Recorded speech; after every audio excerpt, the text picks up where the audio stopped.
Nako po, eto maganda kong pag-usapan at reaksyonan po mga kabida.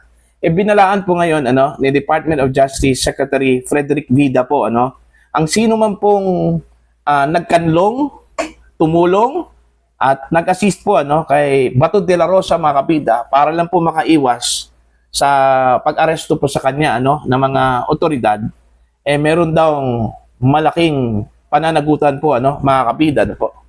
Bago lang po, meron pong utos po, itong Department of Justice, doon ho sa mga miyembro po ng National Bureau of Investigation at maging sa Philippine National Police, mga kabida, na hanapin at aristuhin po, itong si Senator Bato de la Rosa, mga kabida, matapos pong dininay po ng Korte Suprema, itong kanyang temporary restraining order po, mga kabida.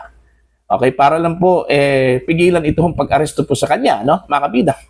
Malinaw daw doon ho sa denial po ng SC na legit po itong arrest warrant na inilabas mga kabida ng International Criminal Court. Alright? Ito, babasahin ko muna itong article po ng SMNI, mga kabida. Huwag hayaang makatakas si Senator Bato. Ayun. Binalaan ni Justice Secretary Frederick Vida ang sinumang nagbabalak na tumulong, magkanlong o maging kasabwat ni Senator Ronald Bato de la Rosa sa pag-iwas sa batas kaugnay ng arrest warrant na inilabas ng International Criminal Court or ICC.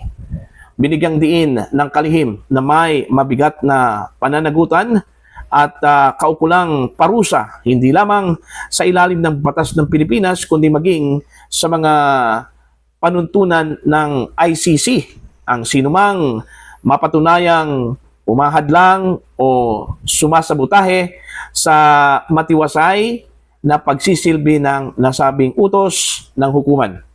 Anya, ang hakbang na ito ay bahagyo ng obligasyon ng pamahalaan na huwag hayaang makatakas o matakasan ni Bato de la Rosa ang hustisya. Ayon. So yun, babala po yun, mga kabida ng DOJ doon ho sa mga taong may balak kong kanlungin, okay? Tulungan, mga kabida. At iwasan po ni Senator Bato de la Rosa itong arrest warrant po na inilabas po ng International Criminal Court, mga kabida.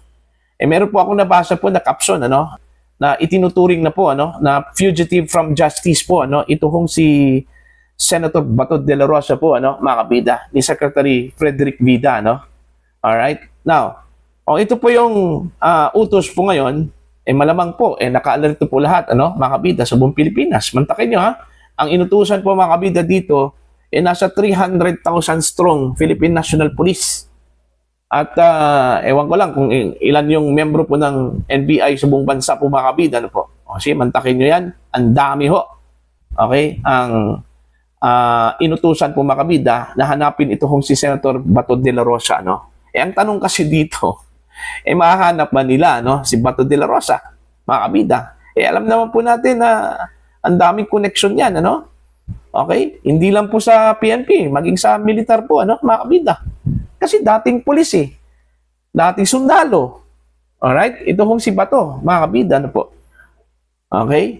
Nung mga buwan po, mga kabida, na nagtatago ito kong si Bato, mga kabida, hindi nga siya nahanap po Diba? Sinubukan po ng mga otoridad po natin na hanapin itong si Bato pero hindi ho nahanap bigla na lang po itong lumabas. Na sorpresa na lang po tayo mga kabida last Monday. Bigla ho itong lumabas matapos po ang ilang buwang pong pagtatago mga kabida. Di ba? Baka naman po matulad po ito kay Senator Lacson, mga kabida po. Naalala po ninyo yung nagtatago pa itong si Senator Lacson po mga kabida po dahil ho sa kanyang sinasabi yung involvement doon ho sa double murder case po, mga kabida, na ipinaratang po sa kanya. Okay? Na kinalaunan pala, acquittal ang inabot po, Okay? Now, si Lacson po, nung pinaghahanap po ng batas, mga kabida, umabot po siya ng mahigit 1 taon na nagtatago po, mga kabida, po. I think nasa 400 plus days, Kasi napanood ko yung kanyang pelikula po, na 10,000 hours po mga kabida, po. Kinwenta ko yung 10,000 hours, nasa 400 plus days. So mahigit 1 taon po yung kanyang pagtatago po mga kabida bago siya lumabas ng pusa. Alright? So, failure during that time, yung mga otoridad, nahanapin at aristuhin po mga kabida, ito kung si Senator Lacson.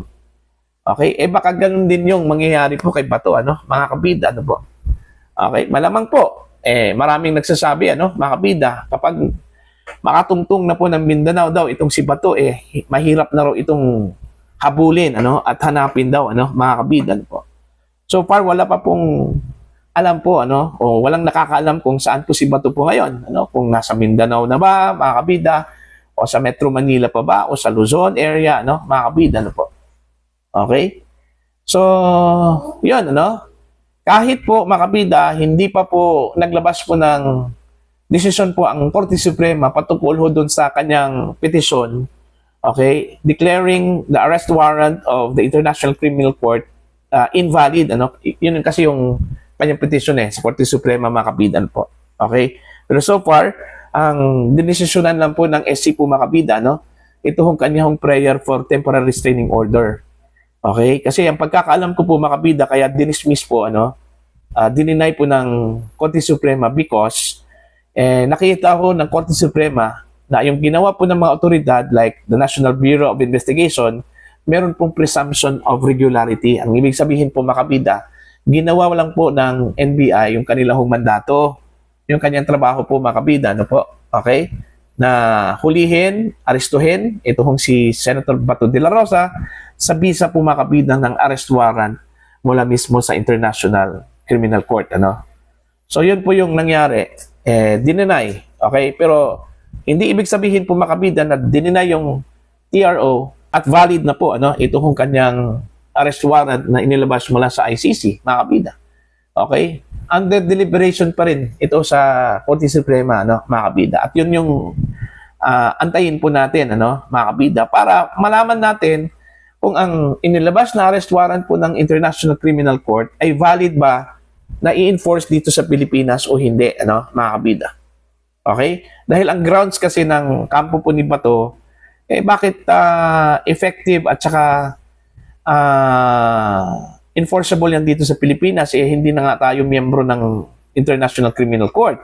Wala na hong jurisdiction daw, mga kabida, ito hong ICC sa Pilipinas, po, mga kabida. Pero tandaan po natin, meron pong ruling po ang Korte Suprema, mga kabida, doon ho sa Cayetano versus Pangilinan, na kaso, mga kabida, na despite ho sa ating paglabas po, bilang miyembro ng ICC noong 2019, ay hindi ho matatago at maiwasan po yung ating obligasyon, mga kabida, sa International Criminal Court, lalong-lalo na po nung panahon po, mga kabida, na tayo po ay miyembro, mga kabida, po.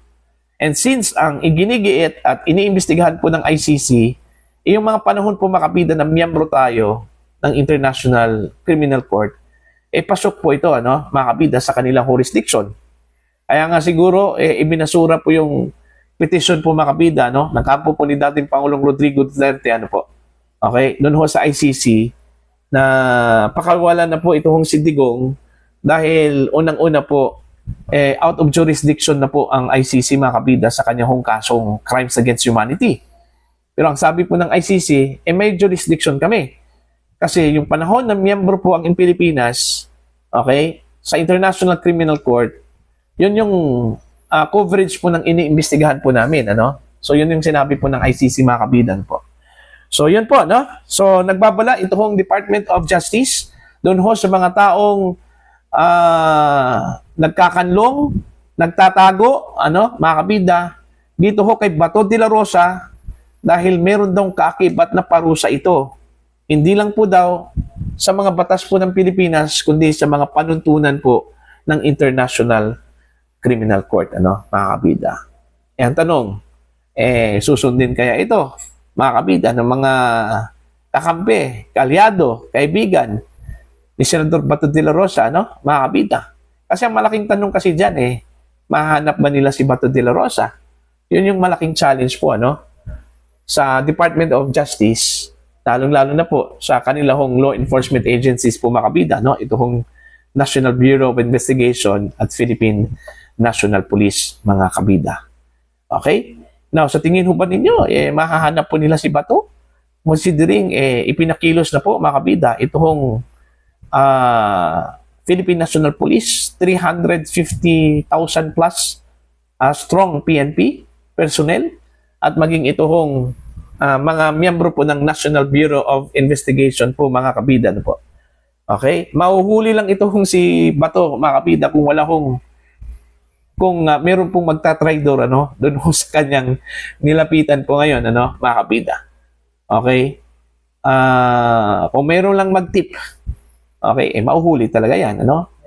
Antakin nyo, buong puwersa po ng PNP, mga kabida, ang inutusan dito, ano? Alright? Okay, so abangan po natin to. Okay? Kung mahuhuli ba nila itong si Bato, ano, mga kabida. Alam nyo, sa totoo lang po, kaya hindi ho nagpahuli, okay, umiwas po sa pag-aresto po, ano, itong si Bato, dahil nangangamba itong si Bato eh. Baka matulad po siya kay dating Pangulong Rodrigo Roa Duterte po, mga kabida, no?